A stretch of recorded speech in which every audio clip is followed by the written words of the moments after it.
those are my collaborators on this. And now, is this that? Okay. So from my point of view as an applied mathematician or a numerical analyst, I'm interested in this in kind of a broad sense, numerical linear algebra, large problems. And as I think people in this audience know pretty well, classical iterative numerical linear algebra techniques, though they were developed for the large problems of their time, they don't really scale to some of the problems that we face today, including, for example, if I want to solve a PDE with more than a few independent variables, then I can't just use classical numerical linear algebra in my solver. Or if I want to do some kind of analysis of extremely large graphs or large data sets. Okay. But this audience also knows of, a family of methods, iterative Monte Carlo methods, and this is not, I think, any kind of a standard term, but I mean really, projector Monte Carlo methods, which people in this room are super familiar with, MCMC, markup chain Monte Carlo, people again are very familiar with it, and including even some very early Monte Carlo methods for matrix inversion from the 40s. They essentially address numerical linear algebra problems using Monte Carlo at extreme scales. So that's so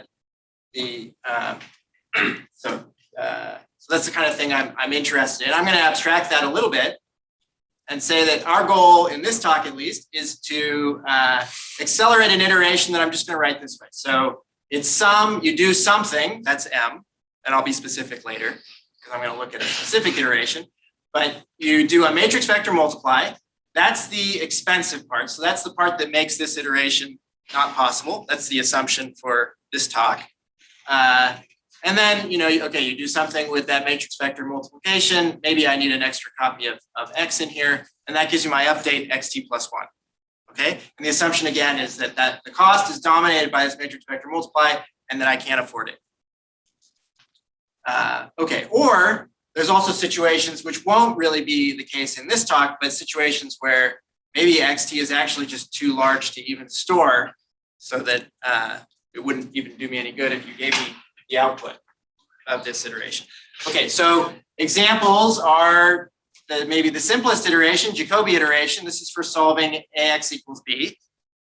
Okay, or the power iteration for finding the largest magnitude eigenvalue of the matrix A.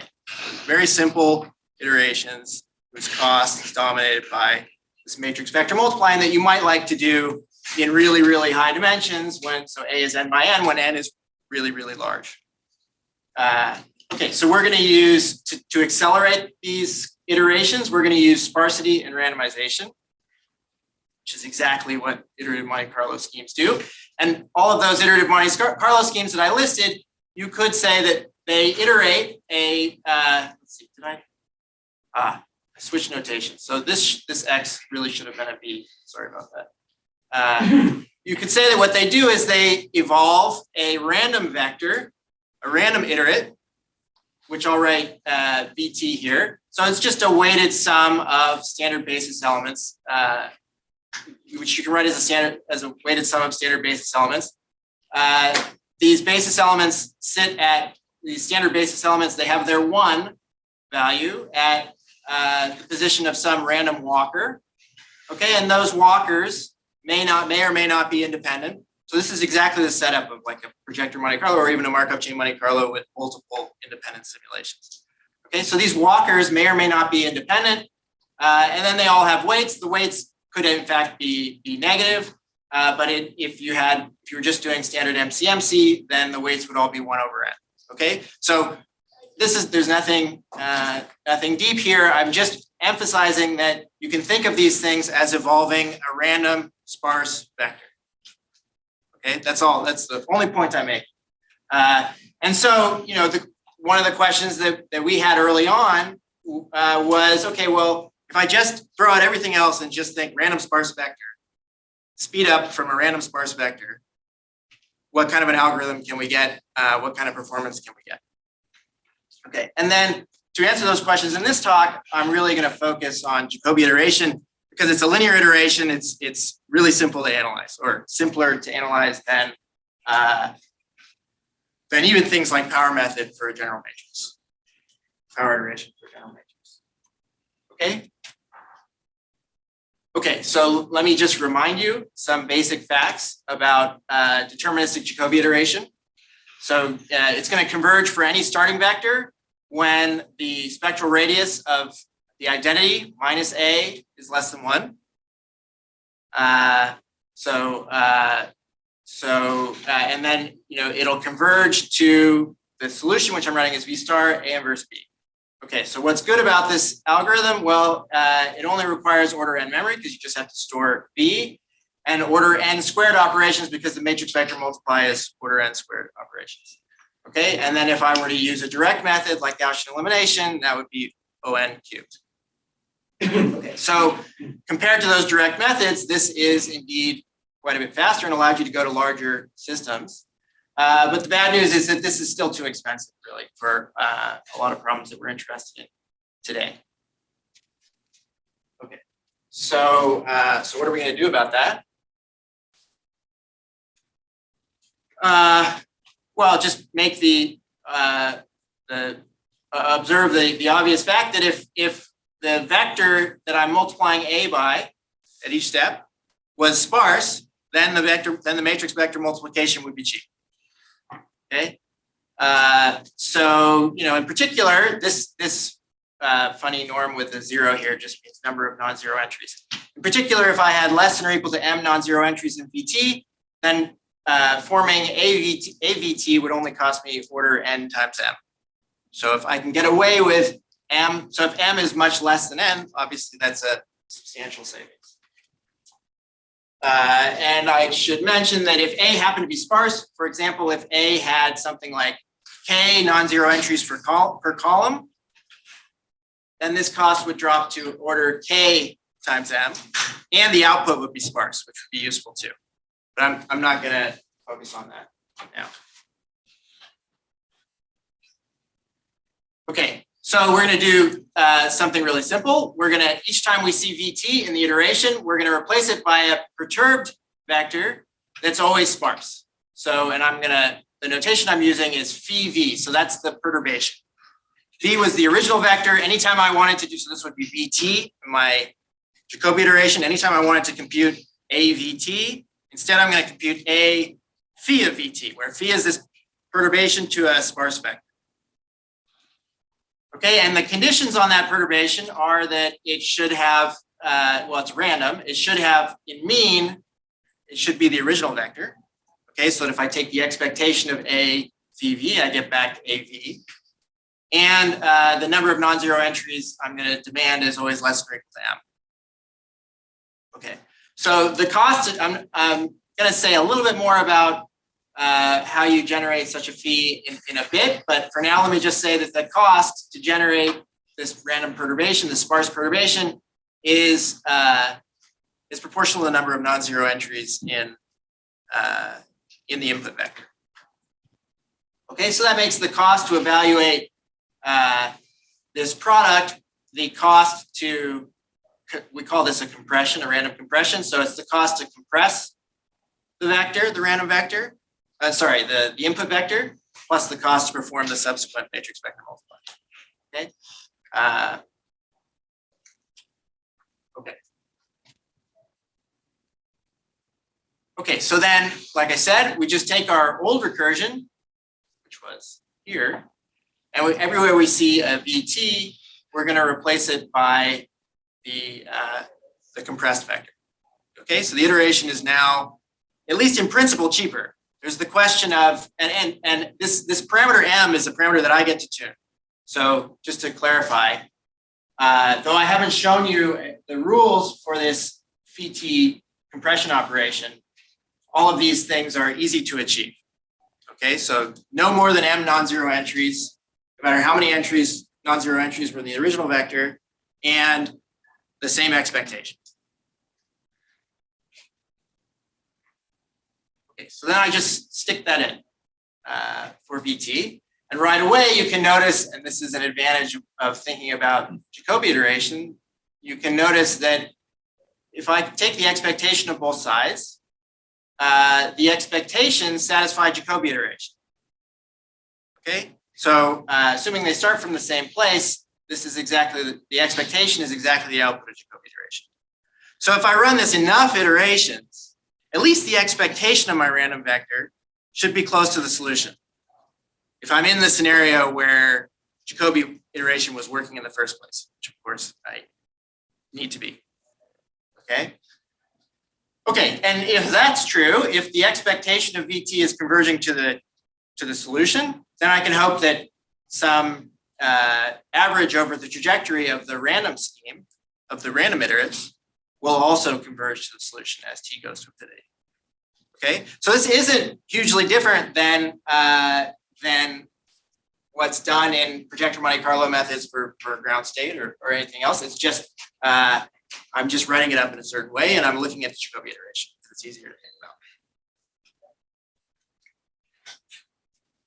Okay.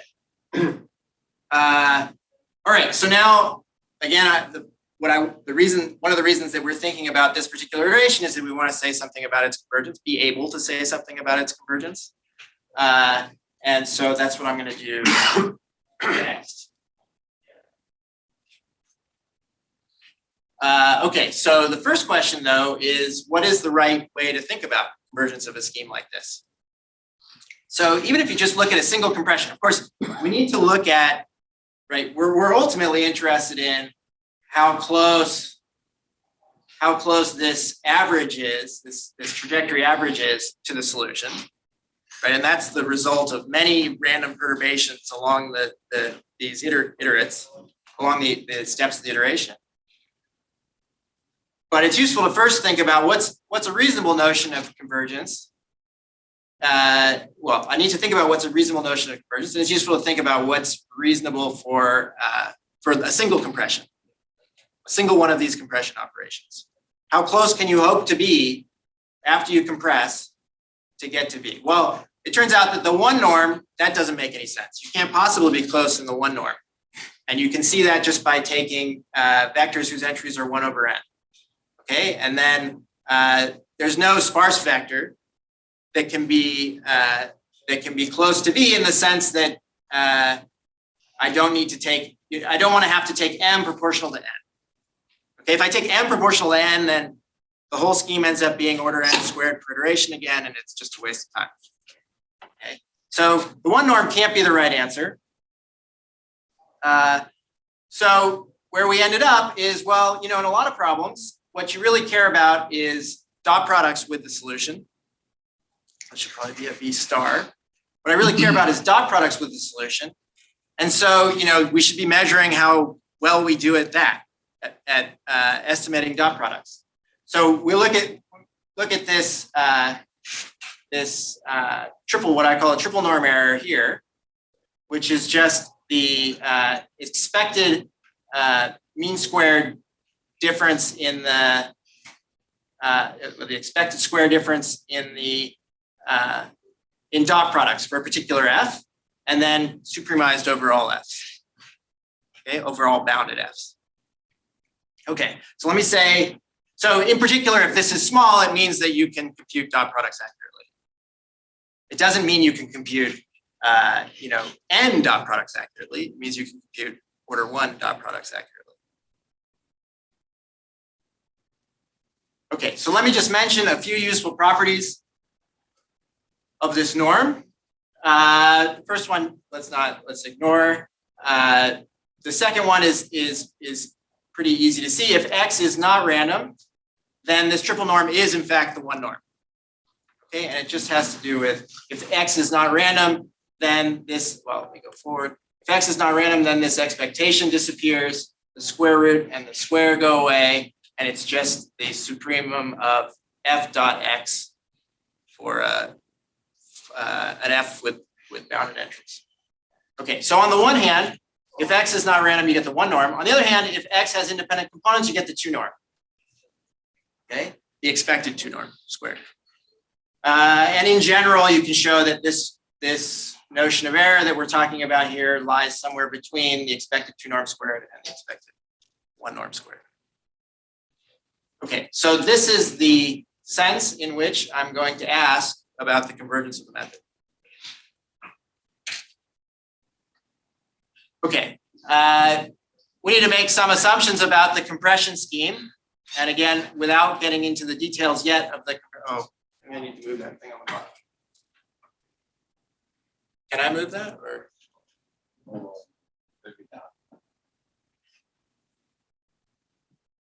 No, that's right.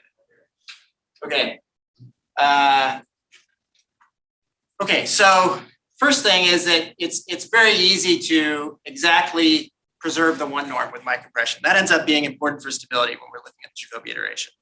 Okay, so I can always write down a compression that will exactly give me a new sparse vector that has the same one norm as the initial vector. Okay, of course, you know, I'm doing Jacobi iteration, but each time I'm giving a kick to the iterative. So if I started at the exact solution, I'm going to kick myself off the exact solution with this compression. So I want those errors that I make at each compression to be as small as possible. Okay, and again, it's not hard to get something like this. So the triple norm error in a single compression is some number, say 2 or 1, times the one norm divided by square root of m. Okay, so it does go to 0 as m goes to infinity, and importantly, there's no n dependence. There's no separate n dependence here. Okay, unless the one norm of b happens to scale with that. Okay, so if with these assumptions, if I also assume that I minus a, so if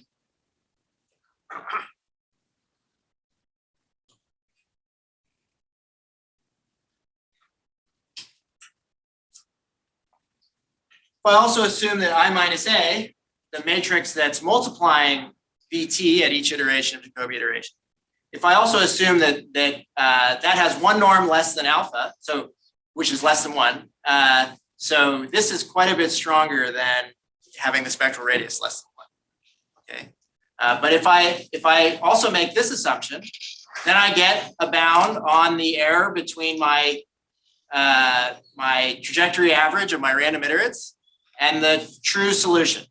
And just looking at these terms, you see, okay, well, the size of the right-hand side appears there. What also appears?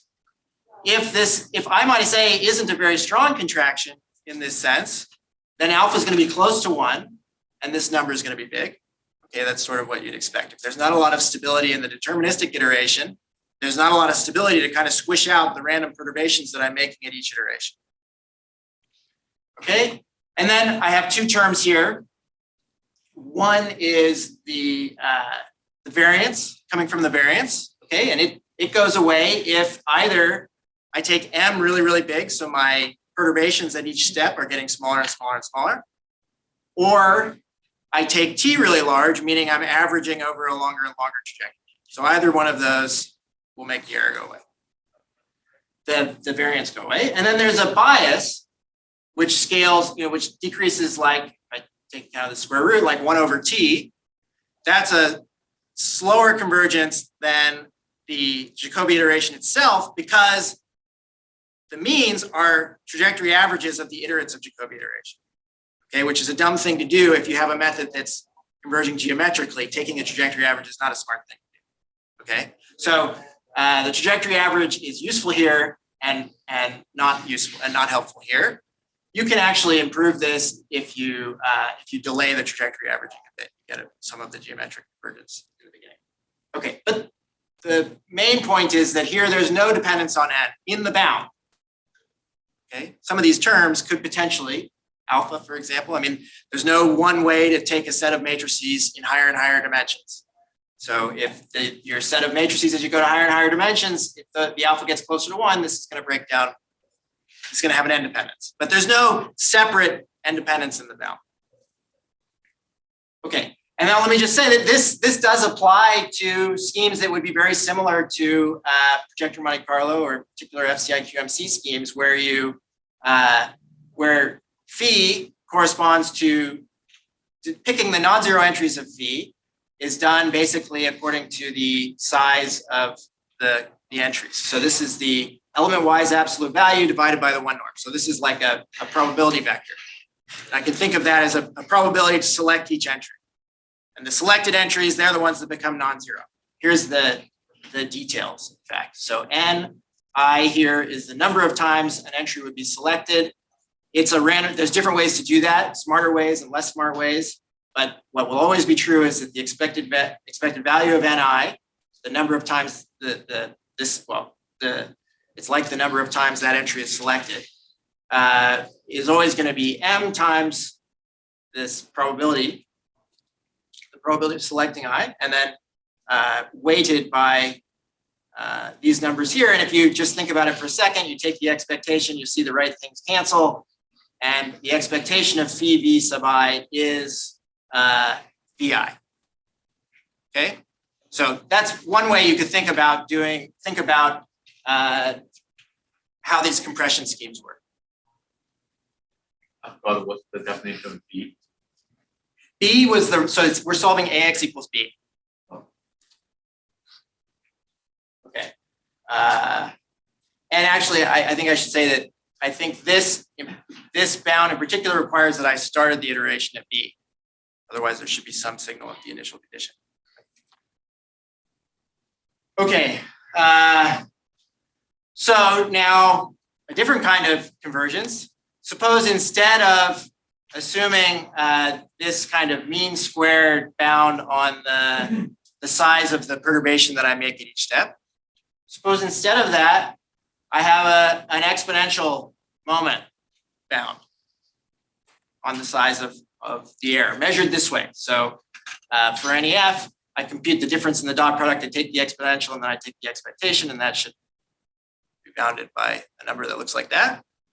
Okay, so you see a lot of the same scaling as in the second moment bound, but appearing in the exponent. So if you make an assumption like this, then instead of a second moment bound on the answer, you get a concentration bound, which says that the probability of a deviation of size r or larger away from, the way I've written it here, away from the mean is going to decay exponentially fast as in t times m. Again, m, those are the two terms that affect my variance: the length of time I've averaged and the number of non-zero entries I keep. And again, you see that things go south when you lose that contractiveness in the deterministic iteration. Okay, and let me just point out again that compression or sketch of a compression that I showed on the previous slide that would correspond to things like FCI QMC, that would generally satisfy something like this. Okay. When would you have an algorithm that doesn't satisfy that? So it just seems like an exponential. Well, for example, so I don't think this community would, but I think there are other communities that might. If you just did like random entry selection without any observance of the size of this p vector, this absolute value over one norm vector, then you wouldn't have anything like this. Something FCI QMC always goes south when you have a sign problem. Mm-hmm. Is that equivalent to saying I minus A is not less than 1? So, so this is definitely very strong, and we certainly almost always use the method when this isn't true. Is that saying whether all off-diagonal elements of A must be positive? This is basically diagonal dominance. So the diagonals of A are bigger than the sums of the diagonals of the off diagonals in a row. It's a little hard. So in the power method case, we can do an analysis of the power method in exactly the case where the matrix A is non-negative. The same method, but for the power method. And exactly, so then you kind of see immediately that, well, everything I did here breaks as soon as I have signs, and you can call that the sign problem. I'm a little bit, I don't know, what do you think, Rob? Would you connect this in any way to a sign problem? Since Rob's in the audience. Okay. Yeah. I would not say this explains the sign problem, unfortunately. Yeah, this is a diagonal dominance analysis, which is a little bit different. So the failure modes are when the diagonal dominance is broken. But it's solving a different problem as well. So. Yeah. Yeah, this is I think system, not eigenvalue. there may be an analogy, but I would be scared to make it. All right. There must be kind of a connection in the limit of absolute dominance. At least the sign problem will be very slow in coming, because the sign problem is triggered by negative components of that flow. And if those are absolutely small, they'll come in late. Convergence.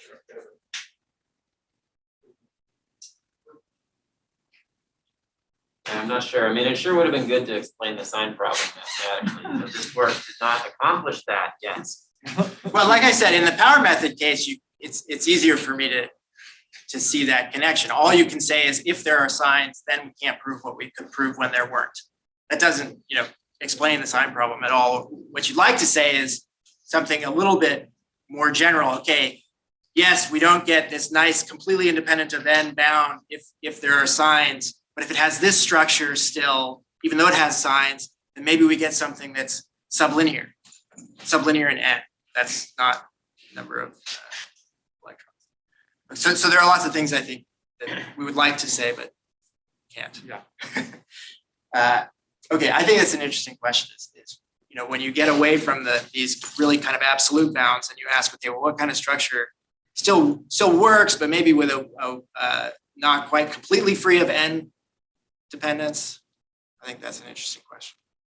Still better than deterministic, but there's somewhere in between totally independent of n and deterministic. There's some room. So then here you get a concentration bound, and again, this is going to hold for, I think, the kind of randomizations that folks here are comfortable with.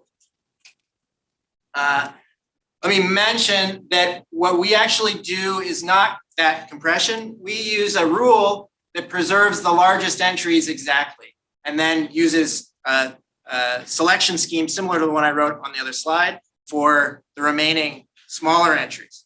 I haven't defined largest versus smallest. It's actually an iterative procedure as you go through the list. There's a very well-defined stopping criterion for grabbing the largest entries and preserving them exactly and then selecting the rest. But I'm not going to give that here. I'm just going to mention what happens if you do use this better kind of compression rule. And here's just a picture. So before we were randomly selecting from all of these entries. And now there's some rule that says, well, these largest entries should actually not be messed with at all. They should be preserved exactly. And the smallest entries, they need to be selected. They need to have some probability of being selected. Okay, so then you get a different variance bound. This is just the variance bound. So it compares to just this part of this bound. Okay, just the first term here. I think maybe don't worry so much about the details. This set D is the set of entries that have been preserved exactly. So the one norm appearing here is just of the remaining entries that are sampled. I think maybe an easier to understand or a more transparent statement is that if Rob was able to show that if your solution vector has decaying entries, then this bound makes a huge difference. So for example, if you can permute the indices, let's say from largest to smallest, you don't have to literally do this, but if you were to permute the entries from largest to smallest and find that as you go, that's a mistake. This should be sigma I. So this is saying that the next largest entry is some numbers between 0 and 1 times the previous entry as I go in descending order down the list. So if you had that property, you don't need to know that you had that property. But if you had that property, then something kind of magical happens with that variance term. And instead of the usual 1 over Tm kind of variance, you get a delta to the m variance. You get a geometric removal of the variance. So that's kind of neat. And if you have different decay profiles, you still get a benefit. It's going to have a different profile. Okay, so again, this is not an ad hoc rule. I guess Rob will talk about it perhaps more in his talk, but it's not an ad hoc rule.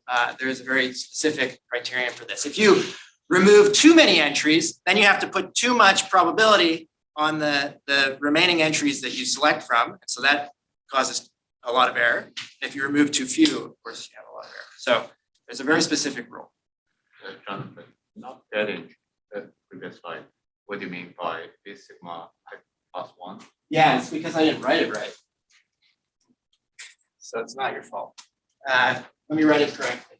What it should have been is if I can order my entries so that the next entry, so the next entry in descending order is less than or equal to delta times the previous entry, then I get a result like this. And this is in, does that make sense? So the typo is that I have an I+1 on Can you explain again, when do you expect this thing to move? So this is just saying that I have some decay in the solution. I don't need to know this. It's just saying if it happens, that there's some decay in the solution in A inverse B, then I'm actually gonna run my scheme and I'm gonna be like, wow, why is there no variance? Does that make sense? And it doesn't need to be this, some other decay profile, I would get something else here, still faster than the 1 over TM, but something else. Does that make sense?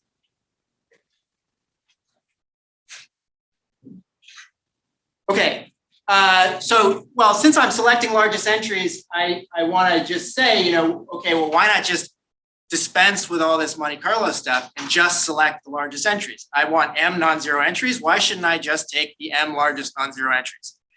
We've tested that a lot of different ways. Unfortunately, I don't have a test for the Jacobi iteration, but I do have this for just the power method. This is actually power method for FCI for neon. I guess I don't have the basis, but it was about size 10 to the 7. So this is a small, very small test problem. But you can see as I preserve more and more entries in my compression, so I'm doing the power iteration, and the random version would be A times phi of V. And I actually normalize by the 1 norm. So it's something like this.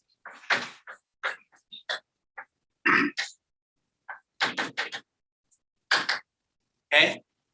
So exactly what I did with Jacobi, but now with power iteration. So if I do this, but instead of this random compression, I just use a compression that doesn't have the right mean. It just says take the largest entries, grab them greedily at each iteration.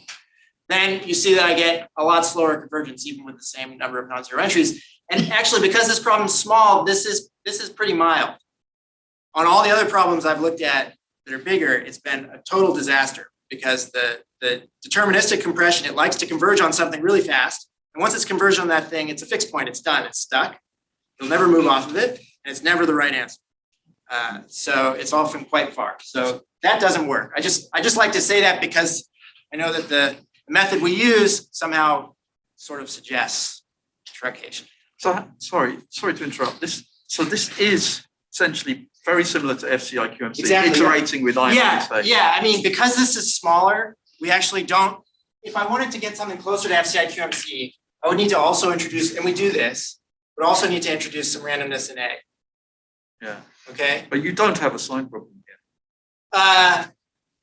We probably do here, in fact, but to see it, you'd have to look really carefully at how things scale with I mean, it's a little hard to just put your finger on the sign problem. I think in a specific problem, in a specific basis. Well, if you tried FCI QMC on this without Walker cancellation or anything, you get rubbish. And that's you're probably not getting true, rubbish. without any Walker cancellation. Yeah, but there's Walker cancellation kind of, it's maybe a little, it's definitely obscured, but it's in here.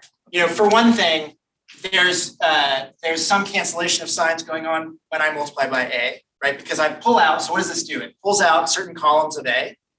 It puts a weight basically on all the entries in those columns, and then it adds them together, adds those columns together. So there could be that there will be some cancellation of signs. Okay, maybe FCI QMC has M equals 1 or something. So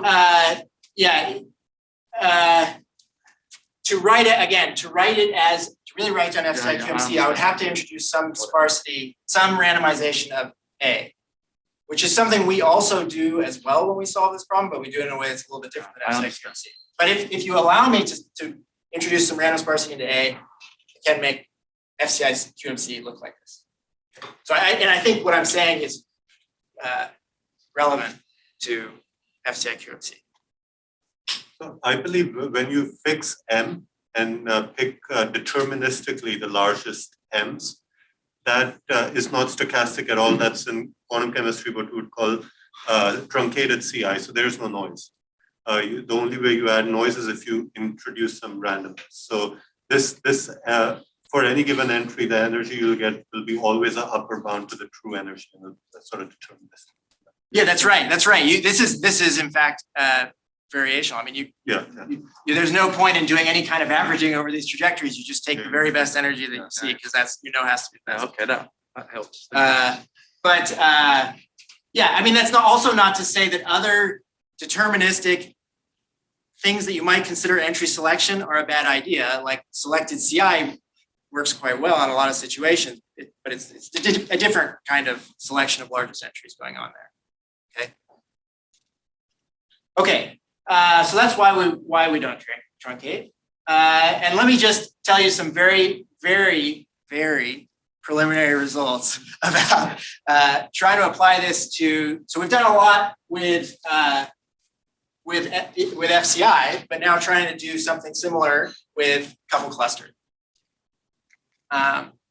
Okay, so here we're doing. I said quadratic, which is, as we discussed earlier, not quite correct. But what I mean here is quadratic in the T2 amplitudes alone. But anyways, CCSD, the solution, as you guys know much better than I, it includes n squared T1 amplitudes, which I'll write this way, n to the fourth T2 amplitudes, which I'll write this way. The iteration is dominated by contractions that involve the T2 amplitudes and scale like n to the 6, n is the number of electrons. And so our question was, and we're even thinking about the simplest fixed point kind of iteration for this. Our question was, look, if we randomize those terms appearing in the order n to the 6 contractions, if we compress those terms, those amplitudes, can we reduce the cost per iteration of the iteration? Can we reduce the cost per iteration? Okay, so there's no reason to compress the T1 amplitudes because the contractions involving T1 amplitudes are not very expensive and there's not that many of them. So we only compress the T2 amplitudes, and in fact, only in these order n to the 6, only in the costly terms. We're fine with the other terms. And formally that takes those terms and makes them mn squared terms. So then the question is, well, what? Okay, so that's formally, but of course, if I run it with m equals 1, this isn't going to work. So then the question is, as I look at bigger and bigger problems, how big do I have to choose m? And it could be n to the 4th, and that would be too bad. Okay, so let me just show you what the picture looks like. So this is a cluster of 5 waters. This basis ends up giving me exactly 10 to the 6 T2 amplitudes. And I'm going to use a slightly different notation. So I'm going to list in a lot of these figures, in the table on the next slide, I'm going to list m frac, which is the fraction of the T2 amplitudes that we keep at each iteration. So I would get the number that I keep by multiplying by the size. Okay. Okay. So here, James, this was all done by James. He's looking at different choices for that fraction, getting down to 7 and 1,000. And okay, here we're just plotting the energies that result from the iteration. You can't really see how accurate they are, but you can see that it's stable around in the vicinity of the true solution. This is 500 iterations over here, so you can see that it's getting down to something reasonable pretty quickly. And then, the remaining number of iterations, I need to do enough to remove that statistical noise. Okay, but to really understand these questions about how things scale as I change for example, the size of the problem, I have to be pretty sure about the standard error of the scheme. And because this is an iterative random scheme, the standard error involves not only the size of the wiggles, but the correlations between the wiggles. Okay, and those are hard to compute, hard to approximate accurately, much harder than the number you're after itself. Okay, so we do a crazy number of iterations. You know, I think even this fixed point iteration, even the simple fixed point iteration, I think that converges probably by 20 or so iterations, the deterministic scheme. And that's not, you know, there are, as you know, accelerated schemes that converge faster than that. So, so this is many more iterations. This isn't, at this point, we're not talking about trying to beat the best deterministic scheme for couple cluster. We're just asking, how many zeros can we remove from this thing? Okay, and then we can worry about making it fast later. So this is the convergence profile. Here, this is the actual energy. One thing I want to point out on this slide is you see that this is the standard error, and it keeps decreasing as we do more and more steps, as it should. But the actual energy, the error in the energy, it kind of plateaus here. That's a bias. It comes from the fact that in these two amplitudes that I'm compressing, there's a quadratic term. Okay, so you might already be thinking, well, I have a quadratic term with T2 amplitudes times C2 amplitudes. Why not compress them both independently at each iteration? So I can do that, and that'll give me, in expectation, that term will be exactly what it should be. But that's not going to get rid of the bias, because the bias comes from the fact that the thing that you're compressing was already random. Okay, it's maybe a little bit hard to explain, but trust me, it doesn't get rid of the bias. On the other hand, you can get rid of the bias in this case because we are storing all the T2 amplitudes. So I'm not showing that here, but we do think we'll be able to get rid of that bias. So the energy error that is reported there, that corresponds to which M frac?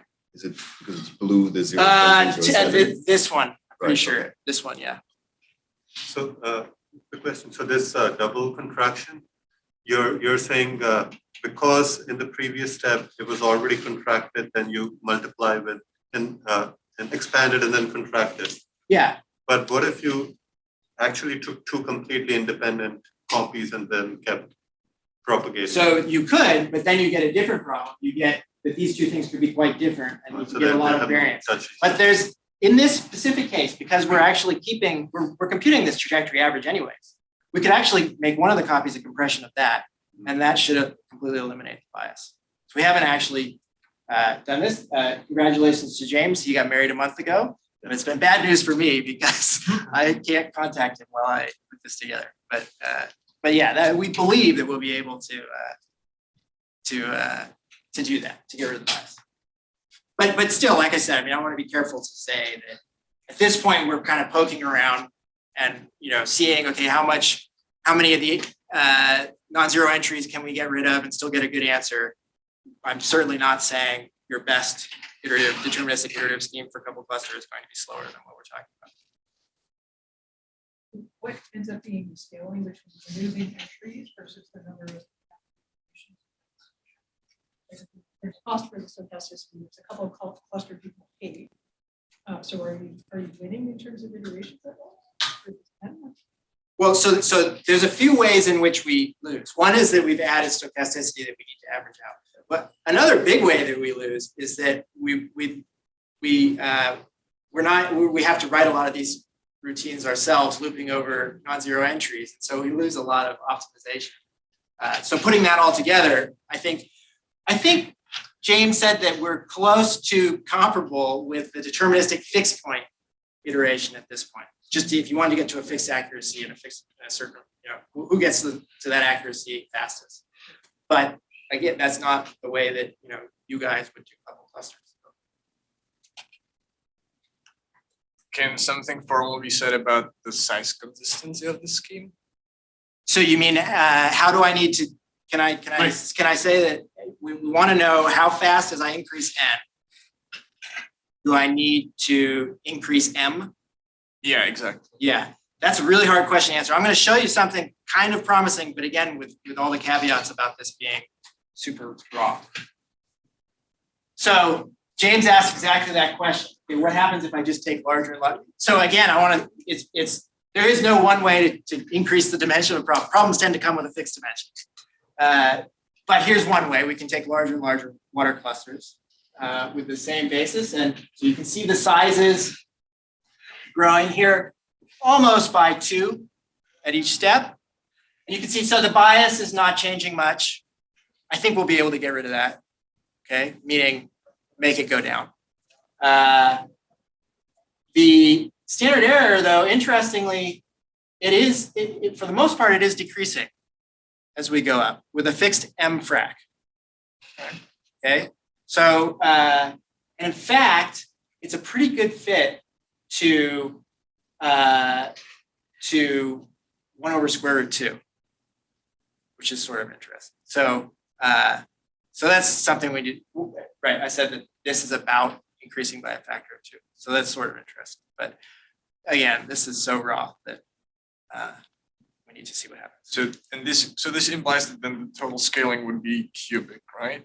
Well, so to actually get these numbers, we're doing a lot of iterations, way more than you would do with a deterministic scheme, but we have to do them if we really want to see some pattern in these numbers, because again, these are harder to estimate.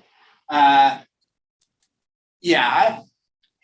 it would mean, what just having the standard error go down would mean is that I need to do less averaging over the trajectory, and an amount that scales with that. But I want to be careful about that.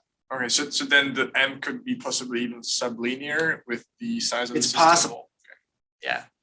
But they are into the fold. It's in the T. They are into the. There are, it's yeah. in the T2. Yeah. And you give a constant fraction. Yeah. Right? No. But the point is that, the question is, do I need to keep a constant fraction? I'm keeping a constant fraction, but I'm seeing the error go down. Yeah. So that's what we need to nail down, is what it does, can I make some statement about how much less than a constant fraction I need to. Yeah, and I just don't want to say that, but you're right. That's the ultimate question is what you said. It's the n to the 4, so there must be some root. There could be some root. Yeah. Okay, and Just one more question about Sorry. the error patch. You have a very small basis for Yeah. reasons of obvious, choices, but if you change the basis set representation, that relative ratio is going to be pretty different, right? Because the number of sparse elements everything will be can change. completely different. Everything can change. Yeah. So the Yeah. scale, you're hoping that the scaling would be, No, so Tim and James have actually looked at this question. They had some intuition for what they thought would give them sparser amplitudes. So they played with this a bit, but I'm not confident to report that. it's not at all obvious that the scaling relationship should be the same when you have basis. That's functions probably which true. Are related. In Yeah, different it's certainly ways. not, that it's not obvious is certainly true. I guess I wouldn't be blown away if within some family of reasonable choices, the behavior was similar, but certainly the whole problem changes when you change the basis, including the sparsity of the solution, including the stability of the deterministic iteration, everything. Okay, so then let me just mention what we're thinking about next. So, I've said it, I think, a few times that Jacobi or this fixed point iteration, these are not the fastest things. They're the easiest to analyze. But we'd like to randomize schemes that, faster schemes, faster deterministic schemes. We'd like to think about how to randomize them. It's not, it's usually you have to make some changes to the scheme to make that work. And then, convergence analysis for other schemes would be interesting. Okay, and that's everything.